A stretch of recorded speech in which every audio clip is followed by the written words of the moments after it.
ఈ జనరేషన్లో పేరెంట్స్ ఇద్దరూ కూడా ఎర్నింగ్ లేకపోతే రోజు గడపడం చాలా కష్టం. Leading the life is too difficult. మరి అలాంటప్పుడు పిల్లలకి పేరెంట్ యొక్క బాండ్ అనేది ఎలా దొరుకుతుంది? నానమ్మ తాతయ్య ఉంటే అలా వర్క్ షేర్ చేసుకోవడం వలన ఆమె ఆఫీస్లో ఉన్నా కానీ ఆమెకి ఇక్కడ అయ్యో నా పిల్లలు ఎలా ఉన్నారు అని ఎదురు చూడాల్సిన అవసరం లేకుండా ఆమె కూడా సంతృప్తికరమైన ఉద్యోగాన్ని నిర్వహిస్తుంది. ఇక్కడ చెప్పాలంటే తరతరాలుగా చూసుకుంటే అత్తా కోడలికి పడదు. ఇలాంటి క్లైమేట్లో పిల్లల్ని వదిలేసి వెళ్తారు వీళ్ళు. సో అది పిల్లలకి ఎంత ఇంపాక్ట్ పడుతుంది? పేరెంట్స్ ఆలోచన తీరులో మార్పు రావాలి. ఏదైనా కానీ ప్రేమిస్తే మళ్ళీ మనకి తిరిగి ఏమొస్తుంది? ప్రేమనే వస్తుంది. వీలైతే ప్రేమిద్దాం డూడ్, పోయేదే ఉంది. మహా అయితే తిరిగి ప్రేమిస్తారు.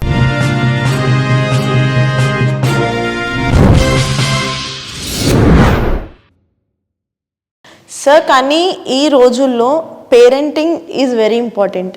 కానీ ఈ జనరేషన్లో ఇప్పుడు టూ సైడ్స్ కూడా, అంటే పేరెంట్స్ ఇద్దరూ కూడా ఎర్నింగ్ లేకపోతే రోజు గడపడం చాలా కష్టం. పిల్లల స్కూల్ ఫీజుల దగ్గర నుంచి స్టార్ట్ చేస్తే leading the life is too difficult, getting tough day by day. మరి అలాంటప్పుడు పిల్లలకి పేరెంట్ యొక్క బాండ్ అనేది ఎలా దొరుకుతుంది? అది నిజము. అయితే ఇప్పుడున్న పరిస్థితుల్లో మీరు అన్నట్టు ఆర్థికంగా అంటే ప్రతిదానికి జీవన విధానం అంటే స్టాండర్డ్ ఆఫ్ లివింగ్స్ పెరిగినాయి, ఖర్చు పెరిగింది కాబట్టి ఇద్దరు సంపాదిస్తేనే గడుస్తుంది. ఓకే, అయితే ఇక్కడ ఏంటంటే మళ్ళీ ఏంటంటే కుటుంబ వ్యవస్థ చిన్న భిన్నమైంది.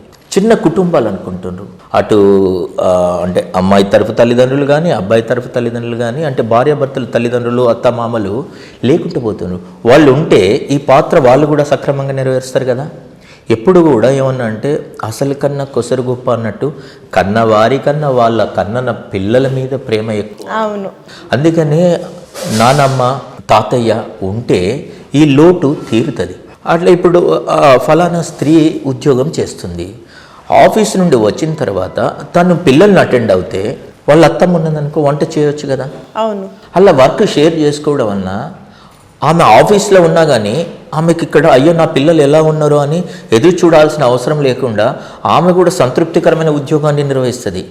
డెఫినెట్గా మనం హ్యాపీగా ఉంటే అవుట్పుట్ కూడా ఖచ్చితంగా బాగుంటుంది. ఎగ్జాక్ట్లీ. మనం ఏ పనినైనా ఇష్టంగా సంతోషంగా చేస్తే దాంట్లో ప్యూరిటీ ఉంటుంది, క్వాలిటీ ఉంటుంది, అవుట్పుట్ ఎక్కువగా ఉంటుంది. ఇది అన్ని రకాలుగా మల్టీ ఎఫెక్టెడ్ అంటారు కదా, అన్ని రకాలుగా ఎఫెక్ట్ అవుతుంది. పిల్లల మీద, తల్లిదండ్రుల మీద, వాళ్ళ పెద్దలు ఉంటే అన్ని రకాల అంటే 3 రకాల జనరేషన్ కూడా హ్యాపీగా ఉండొచ్చు. కానీ ఇక్కడ ఇంకొక క్వశ్చన్ సార్. సో ఇప్పుడు పిల్లల్ని గ్రాండ్ పేరెంట్స్ దగ్గర, ఇటు నాన్నమ్మ తాత లేదా అమ్మమ్మ తాతయ్య దగ్గర ఉంచి కోడలు కొడుకు అల్లుడు కూతురు వర్క్ చేసుకోవచ్చు కదా అనే ఒకటి మనం మాట్లాడుకుంటున్నాం. కానీ ఇక్కడ చెప్పాలంటే తరతరాలుగా చూసుకుంటే అత్తా కోడలికి పడదు ఫస్ట్. సో ఈ గొడవలు ఏమైతే ఉంటాయో ఈవెన్ తల్లి కూతుర్లకి కూడా గొడవలు అవుతూ ఉంటాయి. ఇలాంటి క్లైమేట్లో పిల్లల్ని వదిలేసి వెళ్తారు వీళ్ళు. సో అది పిల్లలకి ఎంత ఇంపాక్ట్ పడుతుంది? అయితే నేను అనేది వాళ్ళని సెపరేట్గా పెట్టడం అనేది కాదు నేను చెప్పేది. వాళ్ళు వేరే చోటు వీళ్ళు చోటు కాకుండా అదే కుటుంబంలో అందరూ కలిసి ఉండడం వలన ఈ తేడాలు ఉండవు. అయితే ఖచ్చితంగా అత్తాకోడలని వెనక నుంచి నానుడి ఉంది. ఒక మంచి ఆవిడ అమ్మలాగా చూసుకోవచ్చు. అందుకనే మనకి వెనక అంటే పూర్వకాలం నుండి వచ్చిన సంప్రదాయంలో అత్తమ్మ అన్నారు. అంటే అత్తలో అమ్మని చూసుకుంటే అత్తమ్మ అన్నారు, మామయ్య అన్నారు, మామలో అయ్యని చూసుకోవడం, అయ్య అంటే మీన్ ఫాదర్ని చూసుకోవడం అని. ఖచ్చితంగా అమ్మ ఎప్పుడు కూడా ప్రేమ అనేది పంచుతే పెరిగేది. అవును. అత్త కావచ్చు, కోడలు కావచ్చు, మామ కావచ్చు, ఇంకే బంధమైనా కానీ ప్రేమ పంచుతే ఖచ్చితంగా పెరుగుతుంది. అలాగే కష్టాన్ని పంచుకుంటే తగ్గుద్ది. ఇది మన పెద్దలు చెప్పారు. ప్రేమ పంచమ్మ అంటే మామూలుగా ఏదో సినిమాలు ఉన్నారు, ప్రేమించు ప్రేమిస్తే పోయేది ఏం లేదు తిరిగి ప్రేమిస్తారు అంటారు కదా. అది సినిమా డైలాగ్ లాగా అనిపించినప్పటికీ దాంట్లో గొప్ప మెసేజ్ ఉందమ్మా. ఏదైనా కానీ ప్రేమిస్తే మళ్ళీ మనకు తిరిగి ఏమొస్తుంది? మళ్ళీ ప్రేమనే వస్తుంది. కాబట్టి మనం అంటే ఉమ్మడి కుటుంబ వ్యవస్థ కొద్దిగా చిన్న భిన్నం కావడము, అవి మనకు కనుమరుగవడం వలన ఇబ్బందులు వస్తున్నాయి. ఆయా ఎందుకు, వంట మనిషి ఎందుకు, ఉమ్మడి కుటుంబం ఉంటే ఇవన్నీ కూడా మీకు ఇంట్లోనే ఉంటాయి. అవును. కాబట్టి పిల్లలు ఒంటరితనం ఫీల్ అవ్వరు. చాలామంది పేరెంట్స్ ఏమనుకుంటారంటే పిల్లలకు మేము అన్నీ ఇస్తున్నాం అనుకుంటాం. అవన్నీ ఒకెత్తు. ఎప్పుడో ఏదో శ్రీకృష్ణ తులాభారంలో అన్నీ వేశారు, కానీ తులసి ఆకు వేస్తే కృష్ణుడికి సరిపోయింది చూడు. అవన్నీ ఇచ్చి కూడా మీరు ఏమి ఇచ్చినా కానీ ప్రేమని ఇవ్వకపోతే మీరు ఖచ్చితంగా లోటు ఉన్నట్టే పెంపకం. Exactly sir. అంటే మనం సంపాదించేదే మన పిల్లల కోసం, మన ఇంటి కోసం అని అనుకుని వెళ్తారు. వీకెండ్లో అదేదో ఒక టైం టేబుల్ లాగా పెట్టుకుంటారు. పిల్లలతోని ఈ హాఫ్ డే గడిపేసి మిగతా హాఫ్ డే వర్క్ చూసుకుందాము, లేదా పర్సనల్ స్పేస్ తీసుకుందాము. ఈ హాఫ్ డేలో వాళ్ళకి కావాల్సిన గేమ్స్ జోనో, షాపింగ్కో, ఫుడ్ కోర్ట్కో తీసుకెళ్ళిపోతే వాళ్ళు హ్యాపీ ఫీల్ అయిపోతారు. అంటే అక్కడ మనం డబ్బు పెడుతున్నాము, కానీ మన బాండ్ ఇవ్వగలుగుతామా? ఆ ఒక్క పూటలో మనం అసలు ఇవ్వగలుగుతామా వాళ్ళకి? లేదు, ఇవ్వలేకపోతున్నాం. అందుకనే మనం ఆలోచించే తీరులో, పేరెంట్స్ ఆలోచించే తీరులో మార్పు రావాలి. పేరెంట్స్ ఆలోచన తీరును బట్టి పిల్లల పెంపకం జరుగుతుంది, పిల్లలు కూడా రేపు అలాగే తయారవుతారు. అందుకనే ఇప్పుడు ఓల్డ్ ఏజ్ హోమ్స్ చాలా పెరిగిపోతున్నాయి. ఎందుకు?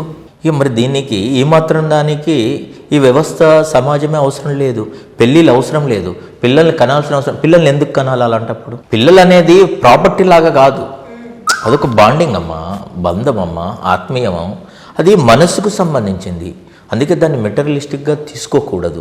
మెయిన్గా ఈ రోజుల్లో పేరెంట్ ఐదర్ ఫాదర్ కానీ మదర్ కానీ మనం పిల్లల్ని మెటీరియలిస్టిక్గా పెంచితే రేపు నాడు వాళ్ళు మనల్ని చూసుకున్నప్పుడు అంతే మెటీరియలిస్టిక్గా ఉంటుంది అనేది రియలైజేషన్ రావాలి వాళ్ళల్లో. అది వచ్చినప్పుడు వస్తుంది. అందుకనే చాలామందికి డబ్బు ఉందమ్మా అని పెద్ద పెద్ద ఉద్యోగాలు కూడా చేసి ఉన్నారు, అంటే మంచి హోదాలు కూడా ఎంజాయ్ చేస్తున్నారు. అవును, పిల్లలు ఎక్కడో దూరంగా ఉంటున్నారు. వీళ్ళకి ఏం మిగిలింది చెప్పండి? మీ అబ్బాయి ఎక్కడున్నారు, మీ అమ్మాయి ఎక్కడున్నారు అంటే అమెరికాలో ఉన్నారు, ఇన్ని డాలర్లు అని చెప్తున్నారు తప్ప ఒక్కసారి గుండె మీద చేసుకుంటే లోపల ఏముంటుంది ఫీలింగ్? అసలు చిన్నపిల్లల గుక్కబెట్టి ఏడుస్తారు చెప్పాలంటే.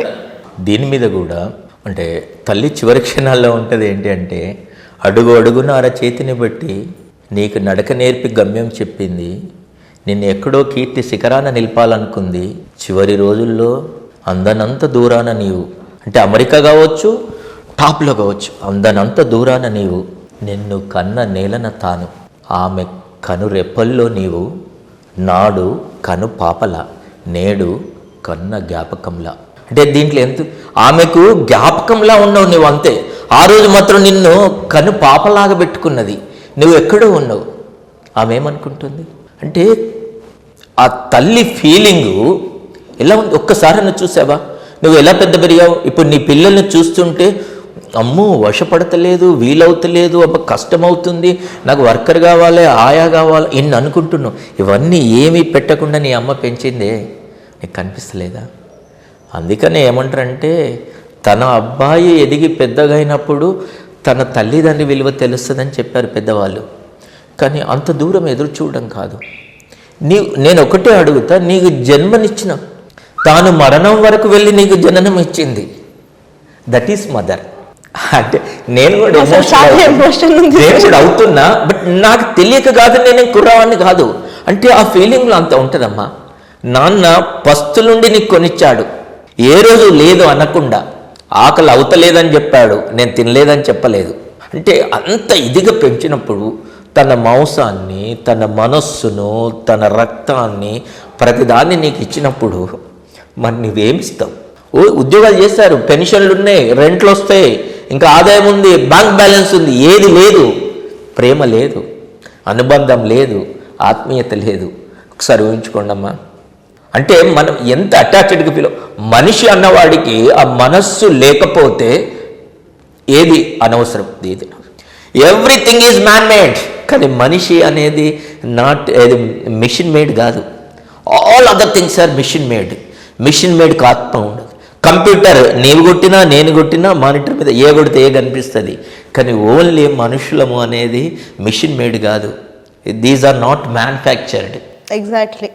కన్నం తయారు చేయలేదు, పిల్లలను తయారు చేయలేదు, కన్నం. అది దాన్ని అంత నేను ఐ వెరీ ఎమోషనల్. నా కవితలు అమ్మ, ఇంకా కవితల మీద సెపరేట్ ఏంటి చేద్దాము. యూ కెనాట్ అంటున్నా కదా, ఇంకా నేను కొన్ని తీసుకున్నాను, తట్టుకోలేవు. ఇంకా అంతా మేము చేయముంటుందమ్మా. ఇప్పుడు అమెరికా వలసలు అనే ఒక కవిత రాశారు. అంటే పోయిటరీ వైపు పోతున్నట్టుండద్దు, తల్లిదండ్రుల బంధం మీద పేరెంటింగ్ అన్నారు కాబట్టి. కోడళ్ళ కూతుళ్ళ కాన్పులు, తల్లిదండ్రులకు వీసాలు. ఎంతమంది మా అమ్మ నాన్న ఎంజాయ్ చేయడానికే పిలుస్తున్నా అని అనుకుంటున్నారు. అంటే నీ భార్య డెలివరీ అవుతే అప్పుడు చూసుకోవడానికి పిలుస్తున్నావు. అందుకే నేనేమన్నా కూతుళ్ళ కోడళ్ళ కాన్పులు, తల్లిదండ్రులకు వీసాలు. అవును.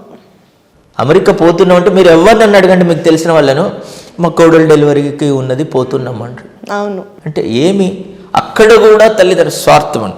అందుకే స్త్రీ గురించి చెప్పినప్పుడు ఆమె దేశం మారింది కానీ ఆమె ఉన్న స్థలం మారలేదు అన్నాడు. అంటే ఏంది అంటే ఆమె ఉన్న స్థలం ఏంటంటే ఇక్కడ వంటగదే, అక్కడ వంటగదే.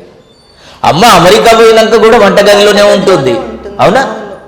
మరి నీవు ఏమిస్తున్నావు తల్లికి? ఇలా ఆలోచించకపోతే రాను రాను మనుషుల్లాగా, మనుషులు అంటే మనసున్న వాళ్ళు అన్నారు, మిగతా అన్ని జంతువులు. యాక్చువల్గా జంతువులకు మనసు ఉంటుంది, ఎందుకంటే తన బిడ్డను ప్రేమిస్తుంది. తన బిడ్డ ఇప్పుడు పశువు ఉన్నది అంటే ఆవు ఉన్నది, తన దూడను ప్రేమగా ఇలా నిమరడం, నాకడం అంటారు కదా, అవన్నీ చేస్తుంది. అంబ అంటే పరిగెత్తుకొస్తుంది. సాయంత్రం ఇప్పుడు అంటే ఆ సిస్టమ్స్ లేవు కానీ సాయంత్రం ఉదయం వదిలేస్తే బయటికి వెళ్ళిపోయి మళ్ళీ సాయంత్రం వెనుక తిరిగి వస్తే పశువులు పరిగెత్తుకొస్తుంది ఇల్లు రాగానే. ఒక మనసు లేదు అనుకున్న జంతువులకే ఇంత ఇది ఉన్నప్పుడు మనిషి అంటేనే మనసున్న వాళ్ళు అని. కానీ ఇప్పుడు అందరూ చెప్తున్నట్టు మనీ ఉన్న వాళ్ళే మనిషి అని అనుకుంటే ఇట్లా కష్టం కదా. అమ్మ ఆత్మీయతను వదలొద్దమ్మా.